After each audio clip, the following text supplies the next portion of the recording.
కాంగ్రెస్ ఎమ్మెల్యేల సంగతి తెలుసు, ఇప్పుడు గెలిచిన వాళ్ళ సంగతి తెలుసా? ఇప్పుడు ఏమంటారు, మాకు ఏం అప్పులు చేసిపోయినట్టు.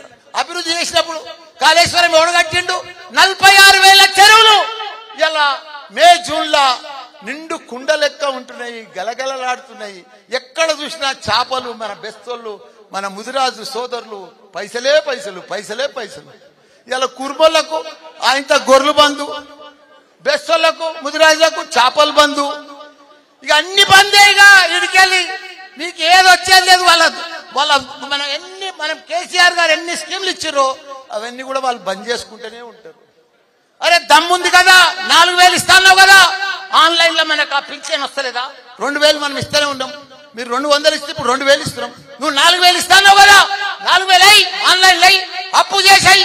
ఎవడన్నా వద్దంటున్నాను, మేము అప్పు చేయొద్దంటున్నామా? అప్పు చేసి పేద ప్రజలకు ఏదైతే మాట ఇచ్చినో ఆ మాట ప్రకారం అయ్యి రైతు బంధు అయ్యి 15,000 ఇస్తాన్నావు కదా. ఇప్పటిదాకా అతి లేదు గతి లేదు, 2 ఎకరాలకు వేస్తున్నాం. అప్పుడు అవి దేనికి సరిపోతలేవు. ఇదే ఆ లెక్కను. సీఎం 9 తారీఖు నాడు ప్రమాణ స్వీకారం చేసినాడు. నువ్వేం మాట చెప్పినావు? రాకముందుకు ఏం మాటలు చెప్పినావు? నేను 9 తారీఖు అన్నీ చేస్తా, ఇందిరమ్మ సోనియమ్మ రాజ్యం అన్నావు. ఏది రాజ్యం? ఎక్కడ రాజ్యం? పైసలే లేవు. ఉన్నాయని ఎప్పుడు వచ్చినాయని వాళ్ళు ఏమంటారు? ఇంకా మేము లంక బిందెలు వచ్చి ఉంటాయని అనుకున్నాము, మాకు ఉట్టి బిందెలు. లంక బిందెలు పెట్టిపోతే వీళ్ళంతా పంచుకుందరు. ఇక మంత్రులు మంచి ఒక్కరికి అవగాహన లేదు, ఒక్కరికి అడ్మినిస్ట్రేషన్ లేదు, ఒక్కరికి కరెక్ట్ పరిపాలన తెలియదు. మన సీఎం కేసీఆర్ ఒక గొప్ప మహాత్ముడా. 40 ఏళ్ళు చరిత్ర ఉన్నది ఆయనకు, రాజకీయం చరిత్ర. 40 ఏళ్ల సంది ఆయన ఎంపీ చేసిండు, ఎమ్మెల్యే చేసిండు, తెలంగాణ తెచ్చిండు, కొట్లాడిండు, సత్యదాకా కొన ప్రాణం దాకా మనం పోయి తెలంగాణ తీసుకొచ్చిండు. అసలు ఆయనను పట్టుకొని రకరకాల మాటలు మాట్లాడుతున్నారు. ఎంత ద్రోహం, ఎంత మాయమాట. ఇదే వాళ్ళ మర్యాద, ఇదే వాళ్ళ క్రమశిక్షణ, ఇదే వాళ్ళ పార్టీ లక్షణాలు.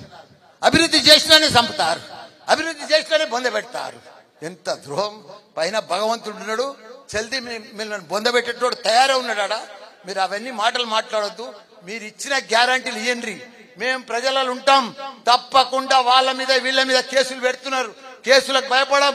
నేను అక్కలు చెల్లెళ్ళు మీ అందరికి కూడా నేను వాచ్మెన్ లెక్క పనిచేస్తా, మీ ఎంబడే ఉంటా. నాకు వేరే పనేం లేదు. మిమ్మల్ని కాపాడుకునే బాధ్యత నాదే. వాడో వీడో చిట్రగాడు బొట్రగాడు వస్తే ఎవరికి భయపడేది లేదు. తప్పకుండా మన కేటీఆర్ ఉన్నాడు, కేసీఆర్ ఉన్నాడు, అందరం ఉన్నాం. నేనున్నా, మీ మల్లన్న ఉన్నాడు. ఇంకా కాని పనులు కూడా నా సొంతం డబ్బులతోనైనా మీకు చేసి పెట్టే బాధ్యత నాదే అని కూడా మీ అందరికి కూడా మనవి చేస్తున్నా.